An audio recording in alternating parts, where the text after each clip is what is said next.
Shalom, Bapak Ibu Saudara-saudari yang terkasih dalam nama Tuhan Yesus. Puji syukur kalau kita bisa berjumpa kembali dalam program Makin Dekat Tuhan. Sebelum kita jauh lebih dalam lagi, Bapak Ibu semua, mari sejenak kita berdoa. Mari kita berdoa. Tuhan, kami bersyukur kami boleh bersama-sama diberikan kesempatan sekali lagi untuk bisa merenungkan, membaca firman Tuhan pada hari ini. Biarlah apa yang kami dengarkan, apa yang kami renungkan, kami boleh menikmati bersama dengan Tuhan, dan kami boleh menjadi pelaku firman dengan pertolongan daripada Tuhan. Bapak berkati juga hamba-Mu yang terbatas ini dalam menegakkan Injil-Mu. Ini doa kami dalam nama Tuhan Yesus. Haleluya. Amin. Ya Bapak Ibu semua, sekali lagi Shalom. Kita akan sama-sama belajar tentang bagaimana Allah mengingat kita. Jauh lebih lagi kita akan bersama-sama membaca terlebih dahulu dalam satu bagian firman Tuhan dalam Bilangan 10 ayat yang ke 7 sampai 10. Bilangan 10 ayat 7 sampai 10. Tetapi untuk menyuruh jemaah itu berkumpul, kamu harus meniup saja tanpa memberi tanda semboyan. Nafi-nafi itu harus ditiup oleh anak-anak Imam Harun. Itulah yang harus menjadi ketetapan untuk selama-lamanya bagimu turun-temurun. Dan apabila kamu maju berperang di negerimu melawan musuh yang menyusahkan kamu, kamu harus memberi tanda semboyan dengan nafiri, supaya kamu diingat di hadapan Tuhan Allahmu dan juga diselamatkan daripada musuhmu.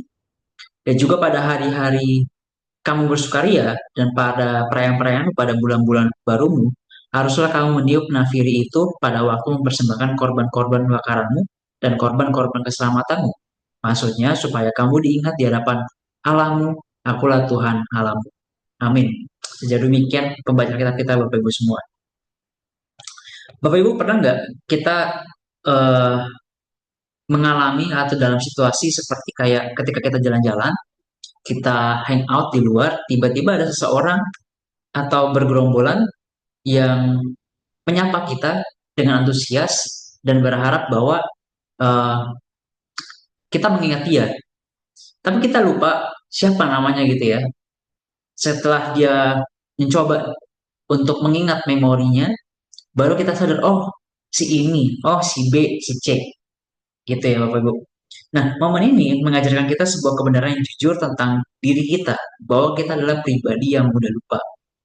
Kita lupa nama, lupa janji, lupa jadwal, bahkan kita juga lupa pergumulan kita. Kita sering merasa seolah-olah Tuhan juga lupa kepada kita karena Tuhan kita juga lupa gitu. Ada kalanya kita berdoa, kok rasanya belum dijawab. Ada kalanya kita bergumul dan bertanya, Tuhan, apakah Engkau nggak benarkan saya atau melihat saya? Hari ini melalui firman Tuhan dari kitab Bilangan, kita akan menemukan satu kebenaran yang luar biasa yang menjadi fondasi iman kekristenan kita, Bapak Ibu. Pengharapan seorang anak Allah itu tidak terletak pada kemampuan kita yang terbatas untuk mengingat Allah, tetapi pada kenyataan yang kekal bahwa Allah mengingat kita. Yuk sama-sama kita bisa melihat bagaimana bilangan ini memberikan kita juga satu pemahaman yang jelas. Pasal ini, kalau kita bisa merujuk kepada pasal 29 juga, sebenarnya berbicara tentang bagaimana hari raya yang Tuhan perintahkan kepada Israel. Khususnya, kalau kita bisa melihat eh, pada ayat 1 di pasal 29, pada bulan yang ketujuh, pada tanggal 1 bulan itu harus kamu mengadakan pertemuan yang kudus. Kamu tidak boleh, maka tidak boleh kamu melakukan suatu pekerjaan berat. Itulah hari peniupan serunai bagimu. Ternyata Bapak Ibu ini adalah hari yang istimewa, hari raya peniupan Nafiri, yang nantinya dalam tradisi Yahudi itu dikenal sebagai Rosh Hashanah. Nah, tapi apa sih sebenarnya tujuan dari peniupan Nafiri ini gitu? Apakah sekedar untuk memanggil jemaat yang berkumpul atau untuk membangunkan mereka yang lagi tidur? Nah, untuk memahaminya, kita udah masuk di pasal 10 bagaimana diperintahkan bagaimana seharusnya nafiri ditiup. Nah, dalam ayat 9 sampai 10 Tuhan tuh memberikan dua tujuan utama peniupan nafiri. Yang pertama untuk perang. Ayat 9 dikatakan dan apabila kamu maju berperang di negerimu melawan musuh yang menyusahkan kamu, kamu harus memberi tanda semboyan dengan akhiri, supaya kamu diingat di hadapan Tuhan Allahmu dan diselamatkan daripada musuhmu. Nah, yang kedua, untuk hari-hari raya, juga pada hari-hari kamu bersukaria, pada perayaan-perayaanmu dan pada bulan barumu, haruslah kamu meniup nafiri itu.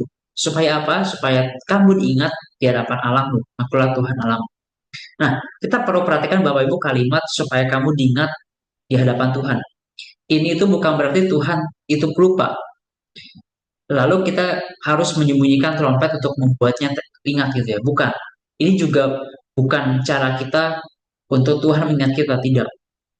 Kalau kita berpikir itu, ini cara berpikir pagan. Tuhan tidak pernah melupa gitu. Ini adalah bahasa antroforfis dalam bahasa manusia untuk menggambarkan sebuah realita atau kejadian rohani yang dalam, yaitu peniupan nafiri adalah seruan iman, sebuah doa yang berseru, ya Tuhan, ingatlah kami, ingatlah janjimu, ingatlah perjanjianmu terhadap kami. Gitu. Dan bangsa Israel saat itu sedang dalam perjalanan di padang gurun. Mereka itu adalah bangsa yang lemah, tidak memiliki kemampuan untuk mengendalikan alam, menaklukkan musuh, atau menyediakan makanan mereka pun itu nggak mampu, Bapak Ibu. Mereka juga tergantung sama roti mana. Nah, disinilah mereka itu sepenuhnya bergantung pada tuntunan Tuhan. Setiap kali mereka meniup nafiri, entah dengan sukaria pada hari raya, atau dengan ketakutan dalam peperangan, mereka itu sedang meletakkan diri mereka dalam posisi bergantung penuh pada Tuhan. Nah, mereka berkata, Tuhan, ingatlah kami tidak bisa, kami hanya bisa berseru, tapi ingatlah janji penyertaanmu. Begitu Bapak Ibu. Jadi bunyi nafir ini uh, terutama bukan untuk umat, melainkan bagi Allah. Itu adalah pengakuan bahwa keamanan kita dan mereka di masa kini dan pengharapan mereka di masa depan hanya berdiri di atas dasar, yaitu Allah pengingat kita sebagai umatnya. Nah, kita itu hidup di dunia yang menguji kemandirian. Semakin cepat kita berdiri di kaki sendiri, uh, semakin cepat juga kita dikatakan dewasa. Dalam karir, keuangan, bahkan pelayanan, kita seringkali sadar mengejar kemandirian rohani itu sendiri.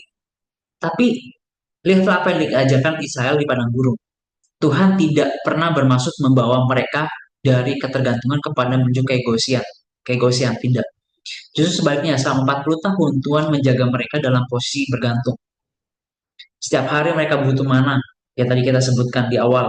Setiap kali musuh datang, mereka butuh Tuhan untuk berperang. Bahkan setiap langkah perjalanan mereka, mereka butuh tuntunan awan. Kedewasaan rohani bukanlah tentang menjadi pengendalian kuat diri dalam kekuatan kita, tetapi tentang semakin rela untuk sepenuhnya bergantung pada anugerah Kristus yang memelihara. Ketika kita lemah, ketika kita gagal, ketika kita merasa doa kita tidak dijawab, dan Tuhan sepertinya jauh di sana, disitulah justru kita diajar untuk berseru seperti bunyi nafiri itu, Tuhan, ingatkanlah aku. Tuhan, ingatlah aku. Dan firman Tuhan hari ini memberi kita kepastian yang mutlak Bapak Ibu. Apa? Allah tidak pernah lupa. Allah tidak pernah kehilangan jejak satupun dari memori tentang kita sebagai anak-anaknya. Di saat terakhir, kalau kita bisa melihat ada dua orang penjahat yang di samping kanan kiri Yesus pada penyaliban. Dalam penderitaan yang luar biasa, ia tidak punya apa-apa lagi. Bahkan ia mengucapkan aja pun susah gitu loh. Yang bisa ia lakukan adalah hanya seruan berseru, Yesus ingatlah aku. Tapi kita bisa melihat bagaimana respon Kristus Bapak Ibu. Apakah Yesus berkata, kamu lupa apa padaku, apa yang kamu perbuat? Enggak Bapak Ibu. Tetapi dia bilang, sesungguhnya hari ini jika engkau akan ada bersama-sama dengan aku dalam Firdaus. Yesus tidak hanya mengingat dalam arti sekedar tahu, tapi ia membawanya serta ke dalam kerajaannya. Inilah buktinya bahwa salib Kristus adalah kasih terbesar yang kita tidak pernah dilupakan dari Allah. Bapak Ibu Saudara-saudari yang terkasih dalam nama Tuhan Yesus, Allah itu tidak hanya memanggil kita untuk mengingat Dia, tetapi terlebih dahulu Ia sendiri juga sudah mengingat kita. Ketika kita merasa sendirian, mungkin di tengah masalah keluarga, tekanan pekerjaan, studian sulit, dan kita berpikir Tuhan tuh sedang sibuk dengan hal yang lain. Tapi kita perlu ingat bahwa bunyi nafiri itu kita tidak perlu membangunkan Tuhan dengan teriakan kita. Sebaliknya berserulah kepada Tuhan dengan doa dan keyakinan bahwa di dalam Kristus Tuhan selalu mengingat kita. Yang kedua, ketika kita gagal, jatuh dalam dosa, seringkali iblis itu mengintimidasi, seringkali itu iblis berbisik kepada kita, lihat Tuhan aja sudah lupa sama kamu. Kamu tuh terlalu kotor, tinggalin Tuhan. Seringkali intimidasi-intimidasi itu hadir dalam kehidupan kita ketika kita berdosa. Tapi ingatlah Bapak Ibu, rekan-rekan semua, di kayu salib, Allah menunjukkan bahwa Ia mengingat kita. Ia mengingat janjinya untuk menyelamatkan orang yang berdosa. Yang ketiga, mungkin dalam pelayanan kita, kita bisa merasa lelah dan tidak dihargai. Mungkin jemaat lupa untuk akan kebaikan kita. Mungkin sesama para pelayan juga tidak menghargai pelayanan kita. Tetapi kita bisa melihat bahwa kita melayani bukan untuk dilihat manusia, tetapi untuk Dia yang matanya selalu tertuju kepada kita dan berkata, baik sekali perbuatanmu, hai hambaku yang baik dan setia. Bapak Ibu semua, dunia ini adalah tempat ramai dan bising. Banyak suara yang mencoba menarik perhatian kita. Di tengah semuanya itu, kita sadar betapa kecil dan lemahnya kita. Kita sadar betapa mudahnya kita lupa pada Tuhan. Tapi kabar baik dari firman Tuhan hari ini yang sangat menghibur kita dan menguatkan kita bersama-sama bahwa Allah adalah Allah yang mengingat. Ia mengingat kita bukan karena kita hebat atau layak, tetapi karena Ia adalah Bapa yang penuh kasih. Ia mengingat janji-janjinya yang telah digenapi dalam Yesus Kristus, dan karena Ia mengingat kita memiliki pertolongan hari ini, pengharapan untuk menjalani hari esok, dan masa depan bersama dengan Kristus. Maka, marilah Bapak Ibu rekan semua, kita hidup bukan dalam kecemasan karena takut dilupakan, tetapi dalam damai sejahtera yang begitu dalam karena tahu dan sadar bahwa kita senantiasa ada dalam ingatan kasih Bapa. Mari kita berdoa. Kami bersyukur kami diingatkan kembali bahwa Engkau mengingat kami ya Tuhan dalam setiap kehidupan kami, dalam pergumulan kami, dalam setiap suka dan duka kami. Tolong kami yang terbatas ini untuk melakukan firman Tuhan di setiap harinya. Doa kami dalam nama Tuhan Yesus. Haleluya. Amin. Ya Bapak Ibu Shalom. Tuhan Yesus memberkati. Sampai jumpa di MBT berikutnya. God bless you.